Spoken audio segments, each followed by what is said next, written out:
Hello guys, welcome to మనం TV. నేను మీ నందు. ప్రస్తుతం మనతో పాటు స్టూడియోలో కృష్ణకుమారి గారు ఉన్నారు. నమస్తే అమ్మా. నమస్తే. ఎలా ఉన్నారు? బాగున్నాను అమ్మ. వైసీపీ సర్వే గురించి ఎటు చూసినా 70% మంత్రులు ఓడిపోతారనే టాక్ వినిపిస్తుంది. అంటే అంత నెగిటివిటీ ఎందుకు వచ్చింది? వైసీపీ ఫైర్ బ్రాండ్లుగా పేరు పొందిన ఆర్కే రోజా దగ్గర నుంచి, కొడాలి నాని దగ్గర నుంచి, అంబటి రాంబాబు, మిగతా మంత్రులందరూ కూడా ఓడిపోతారు అని. అంటే దీన్ని అసలు మనం ఎలా చూడాలంటారు? ఇది ఈ రోజు వచ్చింది కాదు. ఒక 2-3 సంవత్సరాల నుంచి ఈ పాట పాడుతూనే ఉన్నారు జనాలు. ఎందుకంటే ఎవరికైనా ఒక కొత్త ప్రభుత్వం వచ్చింది అంటే మొదటి సంవత్సరం హనీమూన్ పీరియడ్ అంటారు దాన్ని. అంటే ఎవరు అంతగా వాళ్ళ మీద బాధ్యత పెట్టాలనుకోరు.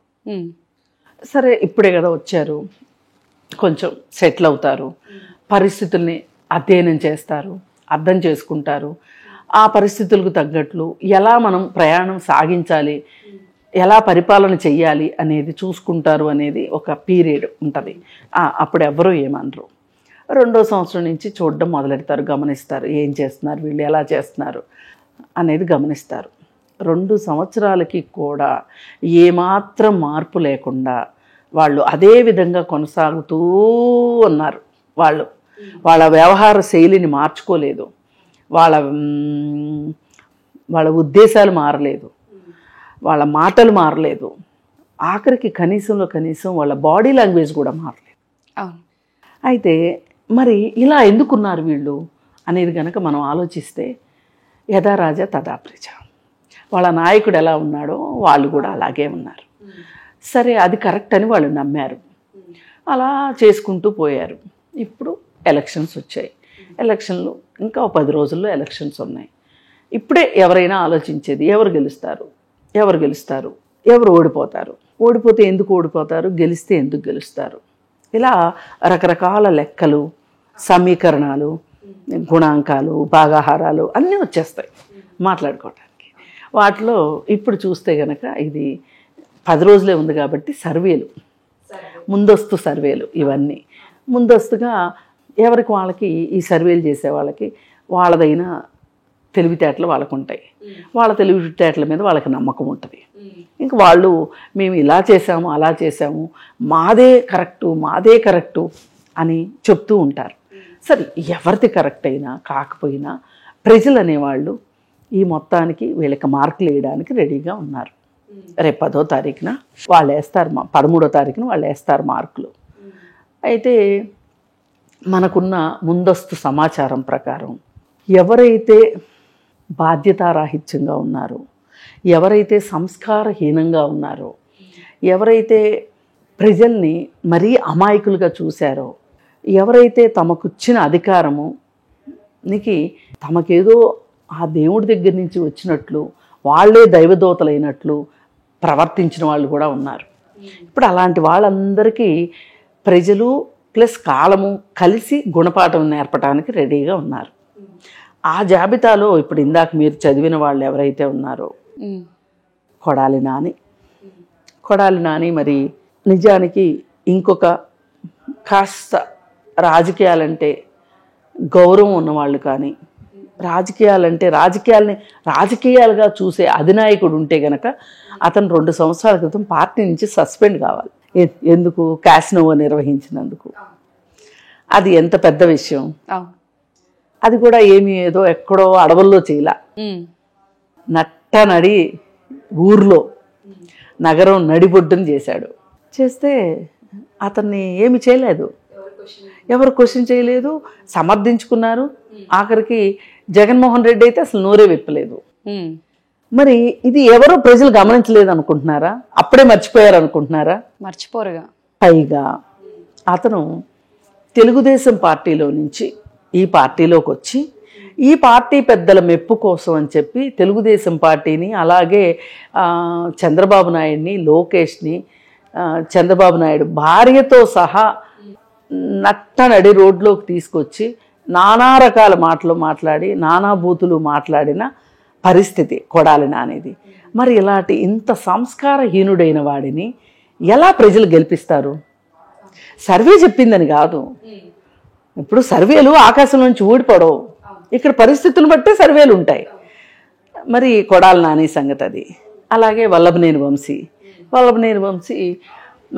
వీళ్ళిద్దరూ కూర్చున్న కొమ్మని నరుక్కునే రకాలు వీళ్ళు. తెలుగుదేశం పార్టీలో పుట్టి, తెలుగుదేశం పార్టీలో పెరిగి, తెలుగుదేశం పార్టీలో అందలాలు ఎక్కి, ఇప్పుడు తెలుగుదేశం పార్టీని, ఆ పార్టీ నాయకుల్ని నోటుకొచ్చిన విధానంగా, అంటే వీళ్ళకి ఒక సొంత వ్యక్తిత్వం లేదు, సొంత జ్ఞానం లేదు, సొంత పరిజ్ఞానం లేదు. తాడేపల్లి నుంచి వీళ్ళకి చీటీలు వస్తాయి, ఆ చీటీల ప్రకారం వీళ్ళు మాట్లాడుతూ ఉంటారు. ఎవరిని తిట్టమంటే వాళ్ళని మాట్లాడతారు. మరి అది ఆ తర్వాత ఇంకా కొంచెం మనం ముందుకెళ్తే, అటు ఉత్తరాంధ్ర వైపుకి వెళ్తే అవంతి శ్రీనివాస్, ఆయన అరగంట మనిషి. అంటే వీళ్ళు ఒక మాదిరి డబ్బులు సంపాదించేసిన తర్వాత, ఒక రాజకీయ పార్టీలో ఒక మంచి పోస్టు తీసుకున్న తర్వాత వీళ్ళు ఎలా మారుతున్నారు, ఆ వచ్చిన అవకాశాన్ని ఎందుకు వాడుతున్నారు అనేది మొన్న మనం బెంగళూరులో రేవణ్ణని చూసాము.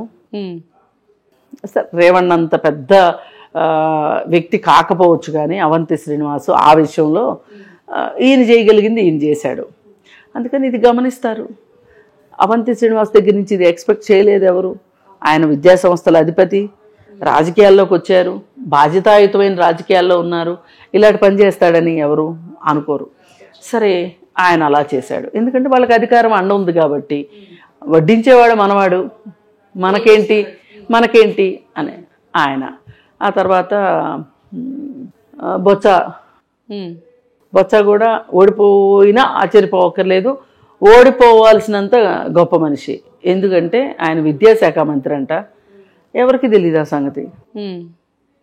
ఒకసారి ఒక గొప్ప స్టేట్మెంట్ ఇచ్చాడు ఆయన. ఏమనంటే, ఈ రాష్ట్రంలో టీచర్ల కొరత ఉంది, అందుకని మేము స్కూళ్ళను విలీనం చేస్తున్నాం. 3-4 స్కూళ్ళు కలిపి ఒకే చోట ప్రభుత్వ బళ్ళు. మరి అధికారంలోకి వచ్చే ముందు జగన్మోహన్ రెడ్డి ఏం చెప్పాడు? నేను రాగానే మెగా డిఎస్సి వేస్తానన్నాడు. డిఎస్సి అంటే ఏంటి? టీచర్లు. అంటే అప్పుడు అందరూ ఏమనుకున్నారంటే, ఉద్యోగాలు వచ్చేవాళ్ళు ఉద్యోగాలు వస్తాయని సంతోషపడ్డారు. డిఎస్సి రాసిన వాళ్ళు, బీఈడీలు ఎంఈడీలు చేసిన వాళ్ళు డిఎస్సి వచ్చేస్తుంది కదా అని సంతోషపడ్డారు. అలాగే పిల్లల తల్లిదండ్రులు కూడా మనకి మన స్కూల్స్, కొత్త స్కూల్స్ వచ్చినా రాకపోయినా ఉన్న స్కూళ్ళకి సరిపడా టీచర్లు వస్తారు, లేదు అంటే కనుక 3-4 తరగతులకు ఒకే టీచర్ చెప్తున్నారు అని అనుకుని వాళ్ళు అమ్మయ్య అనుకుని వాళ్ళు గుండెల మీద చేసుకుని అమ్మయ్య అనుకున్నారు, ఊపిరి పీల్చుకున్నారు. కానీ ఆయన మెగా డిఎస్సి వేయలేదు. వేయకపోగా చావు కబురు చల్లగా ఎలా చెప్పాడు? మాకు టీచర్ల కొరత ఉంది కాబట్టి మేము స్కూళ్ళను విలీనం చేస్తున్నాము. ఇప్పుడు ప్రైవేటు స్కూళ్ళ వాళ్ళు వ్యానులు పెడతారు కాబట్టి వాళ్ళ దగ్గరికి పిల్లలు వెళ్తారు. ప్రభుత్వ స్కూళ్ళకి వ్యానుల ఖర్చులు, స్కూల్ ఖర్చులు పెట్టుకోగలిగిన వాళ్ళు అసలు గవర్నమెంట్ స్కూల్కి ఎందుకు పంపిస్తారు? ప్రైవేట్ స్కూల్కే పంపిస్తారు. గవర్నమెంట్ స్కూల్కి ఎవరు పంపిస్తారు? భరించలేని వాళ్ళు గవర్నమెంట్ స్కూల్కి పంపిస్తారు.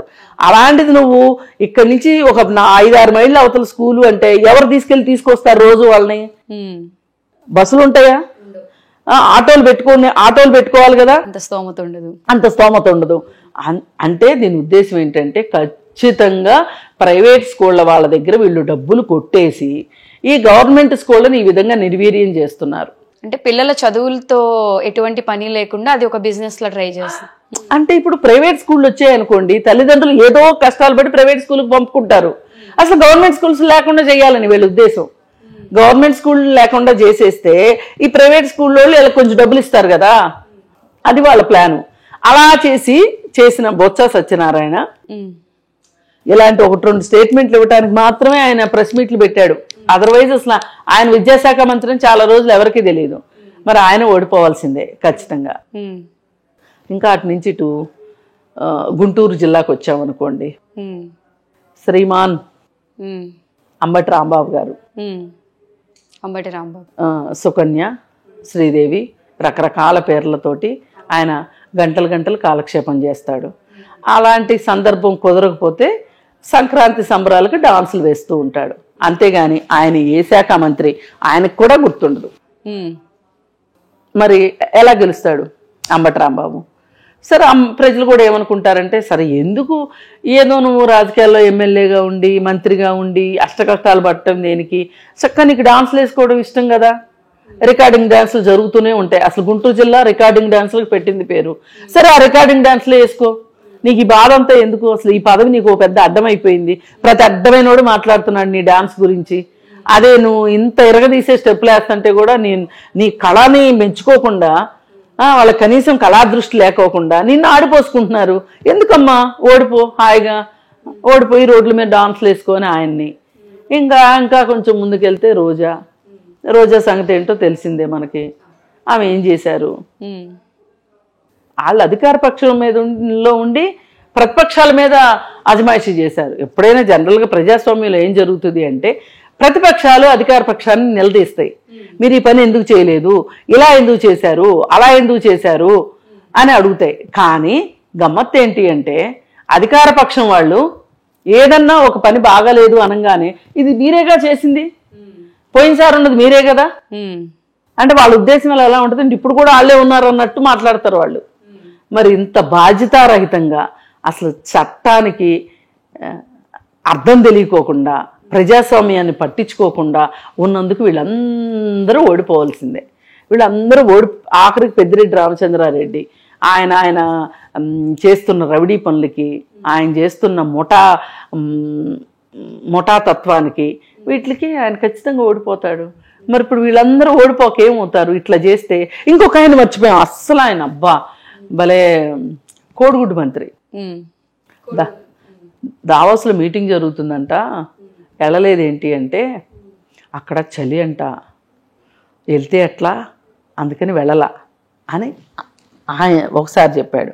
ఇంకొకసారి అసలు ఏంటండి మనం అసలు తెలంగాణతో పోటీ పడలేకపోతున్నాము, ఏంటి ఆంధ్రప్రదేశ్ ఇలా ఉంది, ఏంటి అసలు మీరేం పరిశ్రమలు తీసుకొస్తున్నారు, ఏం చేస్తున్నారు ఏంటి అంటే, ఇప్పుడే కదండి గుడ్డు పెట్టింది కోడి, ఈ గుడ్డు పొదగాలి, పిల్ల పెట్టాలి, ఈ పిల్ల పెరిగి పెద్దదవ్వాలి, మళ్ళీ గుడ్లు పెట్టాలి, మళ్ళీ పిల్లలు రావాలి. ఇలా సినిమా స్టోరీ చెప్పుకుంటూ వచ్చాడు. అందుకే ఆయన కోడిగుడ్డు మంత్రి అన్నారు సింపుల్గా. మరి ఆయన ఏం చేశాడని, గుడివాడ అమర్నాథ్ ఆయనకు అసలు సీట్ ఇవ్వను అంటే ఏడ్చాడు, గుర్తుందో లేదో మీకు, పబ్లిక్గా ఏడ్చాడు, నాకు సీట్ ఇవ్వరంట అని ఎక్కి ఏడ్చాడు. మరి ఈ మంత్రులందరి నిర్వాహకం ఏంటి అంటే ఈ ప్రభుత్వాన్ని సజావుగా నడిపించాల్సిన బాధ్యత ఈ మంత్రులది. ఈ మంత్రులందరూ సరిగా పనిచేసేలాగా చేయడం ముఖ్యమంత్రి విధి విధానం. అంటే వీళ్ళందరూ తప్పులు చేస్తున్నారని వాళ్ళకి తెలిసినా వాళ్ళు సరిదిద్దుకోవట్లేదు. ఇటు అంటే తప్పు వీళ్ళది అంటారా, లేకపోతే వీళ్ళని ఎంచుకున్న జగన్మోహన్ రెడ్డి గారిది అంటారా? నేనంటాను వీళ్ళందరిది కాదు, వీళ్ళందరికీ ఓట్లు వేసిన ప్రజలది అంటాను. ప్రజలది, వాళ్ళని నమ్మడం ప్రజల తప్పు. అందుకని సరే, అలా అని జగన్మోహన్ రెడ్డిది ఏమీ తప్పు లేదని కాదు. జగన్మోహన్ రెడ్డి ఆయనకు కావాల్సింది ఏంటంటే ఆయన ఇసుక దందా, ఆయన మద్యం దందా, ఆయన డబ్బులు ఎట్లా రాబట్టుకోవాలి, డబ్బులు ఎట్లా వెనకేసుకోవాలి అనేది, అలా ఏవో కొంచెం సంక్షేమ కార్యక్రమాల పేర్లు చెప్పి కాస్త అవ్వాతాతలకు పెన్షన్లు ఇచ్చి లేకపోతే ఇంకోటి చేసి ఏదేదో చేసేసేసి ఆయన వీళ్ళందరూ సరిగా ఉన్నా లేకపోయినా పట్టుకోకుండా ఉండబట్టే ఇదంతా ఇంత జరగటానికి కారణం అది. అందుకని వీళ్ళెవ్వరూ ఇప్పుడు గెలిచేలాగా లేరు అనేది పబ్లిక్ టాక్. అంటే వైసీపీ మంత్రులు ఎవరిని తీసుకున్నా బూతులు మంత్రులు, ఆరోపణలు చేసే మంత్రులు, గంట మంత్రి, అరగంట మంత్రి, మీరు అన్నట్టు గుడ్డు మంత్రి, ఇలాంటి ఆరోపణలు వస్తుంటే వాటిని ఎవరు సరిచేసుకోకుండా మళ్ళీ స్టిల్ అదే బిహేవియర్ కంటిన్యూ చేస్తున్నారు. అసలు వైసీపీకి ఇది ఎంత ఎఫెక్ట్ అనేది వాళ్ళకి అర్థమై చేస్తున్నారా, లేకపోతే అర్థం కాకుండా బిహేవ్ చేస్తున్నారా అనేది ప్రజలకి పెద్ద క్వశ్చన్ మార్క్గా మిగిలిపోయింది. అంటే ఒకటండి, ఎవరైనా సరే తప్పులు చేస్తూ వెళ్ళేటప్పుడు దాని ఎఫెక్ట్ వాళ్ళకి తెలియదు, చేస్తూ వెళ్తూ ఉంటారు. వాళ్ళకి కాలం కూడా కలిసి వస్తుంది కొన్నిసార్లు. ఆ కలిసి వచ్చినప్పుడు మా అంత విజేతలు ఎవరూ లేరని వెర్రవీగుతారు. ఆ వెర్రవీగే కార్యక్రమంలోనే ఇంకా అదే దీంట్లో జగన్మోహన్ రెడ్డి ఉన్నాడు, ఆయన మంత్రులు కూడా ఉన్నారు, ఆయన ఎమ్మెల్యేలు కూడా ఉన్నారు. అయితే వాళ్ళకి అసలు అధినాయకుడికి ఎదురు చెప్పే అవకాశము లేదు, అధికారము లేదు. ఇప్పుడు ఒక ముఖ్యమంత్రిగా ఒక మంత్రిని నిలదీసే హక్కు, అధికారం ముఖ్యమంత్రికి ఉంటుంది. అలాగే ముఖ్యమంత్రి ఏదైనా సరైన నిర్ణయాలు తీసుకోకపోతే అడిగే హక్కు, అధికారం మంత్రికి, ఎమ్మెల్యేకి కూడా ఉంటుంది. అలాగే సాధారణ పౌరుడికి కూడా ఉంటుంది. ఓటు వేసిన వాళ్ళకి ఉంటుంది, ఓటు వేయని వాళ్ళకి ఉంటుంది. మరి అలాంటప్పుడు మరి ఎవరు జగన్మోహన్ రెడ్డిని ఇంతవరకు ప్రశ్నించలేదా అంటే అసలు ఎవరికన్నా అపాయింట్మెంట్లు ఉన్నాయా? ఎవరికీ లేవు. అపాయింట్మెంట్ కూడా లేదా ఎట్లా చెప్తారు? ఏమన్నా ప్రేమలేఖలు రాస్తారా? ఛాన్స్ లేదు కదా. అసలు మంత్రులకే ఆయనకే బోలెడు గ్యాప్ ఉంది, ఎమ్మెల్యేలకే ఆయనకే బోల్డ్ గ్యాప్ ఉంది.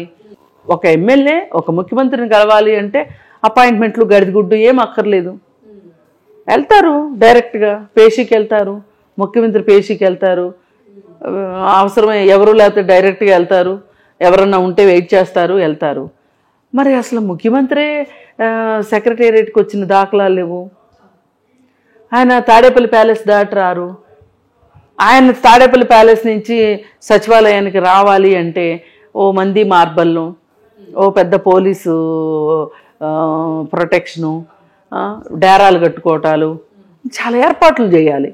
అన్ని ఏర్పాట్లు చేసే బదులు మా ఫోన్లు ఉన్నాయి కదా, ఫోన్లలో మాట్లాడుకుందాం, మీరు తాడేపల్లి ప్యాలెస్లోనే ఉండండి అని. మరి వీళ్ళు ఏమన్నా వీళ్ళకి లోపలికి వెళ్తానికి అవకాశం ఎంట్రీ ఉంటుందా అంటే అది ఉండదు. మనం చూసాం కదా సినిమా యాక్టర్లో వెళ్తే ఆయన ఎక్కడో వాళ్ళని దింపించి కుక్క పిల్లల్ని లాగా నడుచుకుంటారండి అని చెప్పింది. అట్లా ఎమ్మెల్యేల పరిస్థితి కూడా అదే, మంత్రుల పరిస్థితి కూడా అదే ఒక్కో సందర్భాల్లో. మరి ఇలాంటి పరిస్థితుల్లో ఆయన దాకా వెళ్ళేది ఎట్లా? ఏమండి ప్రజలు ఇలా అనుకుంటున్నారు, మరి దీని మీద మనం ఏం చేద్దాం, నష్ట నివారణ చర్యలు ఎట్లా ఏం చేద్దాము అంటే అలాంటి అవకాశమే లేదు. ఇంకా మాట్లాడేది ఏంటి? గెలిపించారు, అయిపోయింది, అంతే అయిపోయింది. ప్రజలు గెలిపించారు, తీసుకొచ్చి నెత్తిమే పెట్టుకున్నారు, మంచో చెడో భరిస్తారు, అయిపోతే ఈసారి మళ్ళీ తలకెత్తుకోకుండా ఉంటారు. వస్తే వస్తాం, పోతే పోతుంది, అంతే. ఓకే అమ్మా, నమస్తే. నమస్తే.